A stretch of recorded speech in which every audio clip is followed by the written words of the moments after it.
السلام عليكم، كي دايرين؟ لاباس عليكم؟ على خير؟ الامور مزيانه ان شاء الله، تكونوا بخير وعلى خير بصحه جيده. تعالوا نخليونا من المعيار والسبان وداكشي اللي كيوقع في داكشي اللي كنشوفوا يوميا في قنوات الصرف الصحي.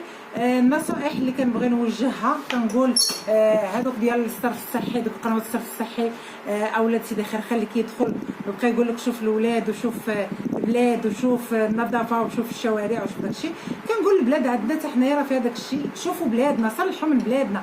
رانا كتعجبني ديك فاطمه البحريه، علاش؟ حيت كتطلع كتعطي. فاطمه البحريه كتطلع كتبدا تهضر، كتشوف السلبيات اللي كاينين في المغرب عندنا وكتقولهم. انتوما علاش كتدخلوا في شؤون دوله ثانيه بحال مصر وكتبقاو تعايروا وتسبوا في سبيل ان مغربيات زوجات بمصري؟ انتوما كطلعوا تبداو تعايروا في وزاره وفي دوله وفي رئيس وفي جمهوريه على قبل ان مغربيه اختارت تزوجت مصري وخلات ولد بلادها. هذا الشيء مفروغ منه، واخا تبقاو تنسخوا التتعيير اللي في الراس راه بدليل ان هذا الموضوع هو اللي جاي انا باغا نهضر عليه، ديال المغربيات اللي لاحظت بزاف في الجروبات. وانا كنتقد هذا الموضوع، ان الادمينات كل شويه كيطلقوا هذوك المنشورات، كل شويه كيطلقوا هذوك المنشورات. دائما منشور كنلقاه مكتوب شنو هي الاجراءات ديال الزواج من المصري، الاوراق والوثائق المطلوبه لزواج مغربيه من مصري. ودائما المغربيه هي اللي كتطرح هذا السؤال، كنلقاو دائما المغربيات هما اللي كيطرحوا هذا السؤال. والاكثريه كما قالت الاخت نجاة كتلقاها كتجي من الناس كبار.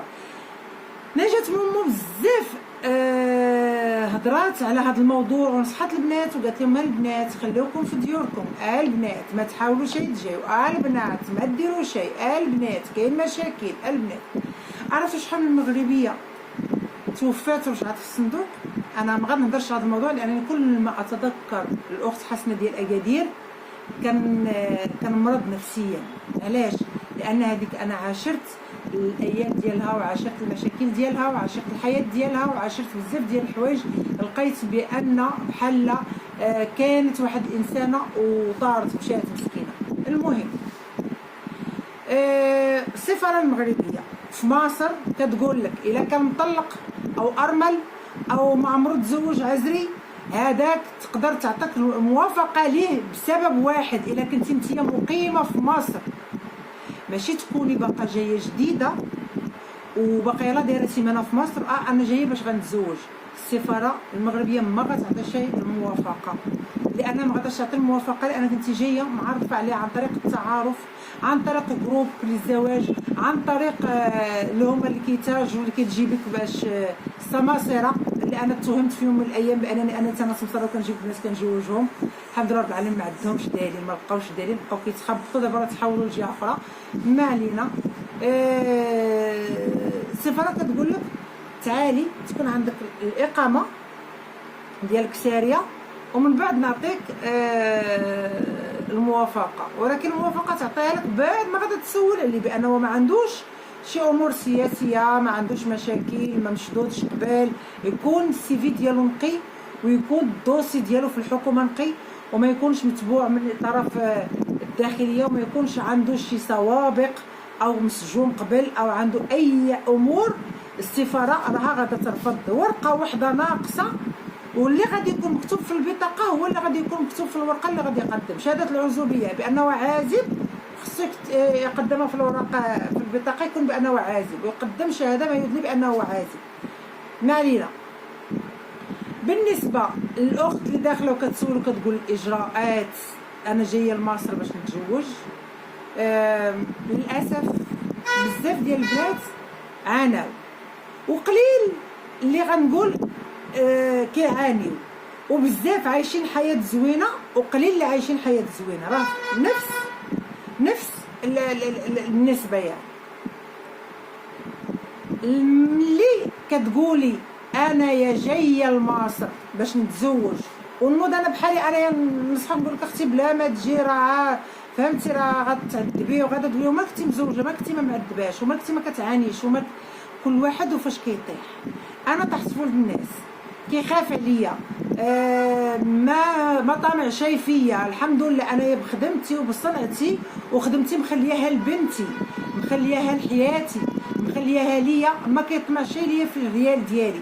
لكن انتيا غادي يجيبك، ممكن يخدمك في الديور، ممكن يجلسك في الدار معززه مكرمه، ممكن تكون عندك وظيفه او تكوني مدرسه او تكوني اي حاجه. اكثر هي الزوج المصري كيبغي يستت مراته، في نفس الوقت كاين منهم واحد الفئه بحال المغرب عندنا كيبغي يخدم مراته.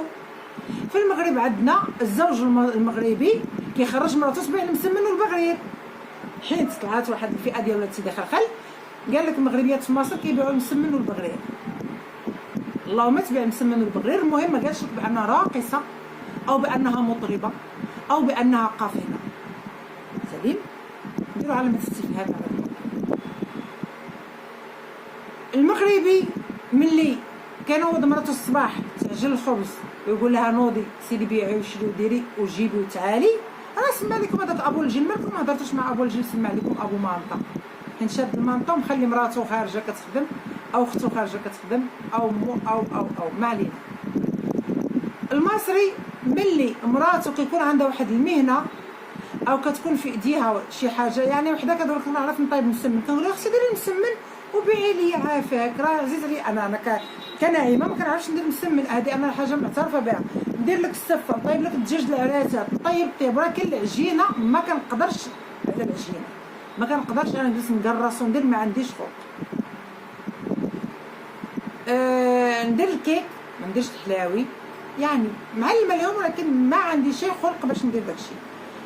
كنقول لها اختي عافاك ديري مسمنات وبيعها ليا. عندي مغربيه اقسم بالله راجلها لاباس عليه، وجات لي مسمن دقتو، قلت لها ديري ليا جوج زينات، خلصتها فيهم شغل يديها عادي، ما فيه حتى شي حاجه، عادي جدا. غير انا خاصني من الاول كلمه وحده تقوليها للناس اللي كيبغيو او كتبغي تنصحيهم بانك ما تعاريهمش، ما تبقاش تقولي المغربيات الشايطات الفاعلات التاركات كذا كذا كذا، داكشي كلشي انت ملي كتعيري راه كنطلعوا حنايا كنجاوبوك. داكشي علاش انا كنقول اي مغربيه بغات تزوج في مصر تقلب على معامن وتعرف معامن، راه ماشي اي حد كان. سليم، ماشي اي حد كان.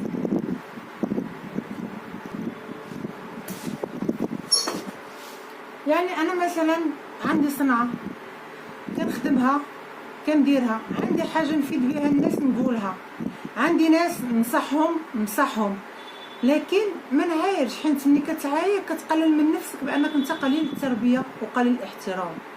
وملي طلع تعاير شي وحده خاصك تكون تعرفها، ماشي تقول عندي الدواسه عليها، راه هذيك اللي عطاتك الدواسه، كل واحد عنده دواسه، كل واحد عنده دواسه ديال الثاني.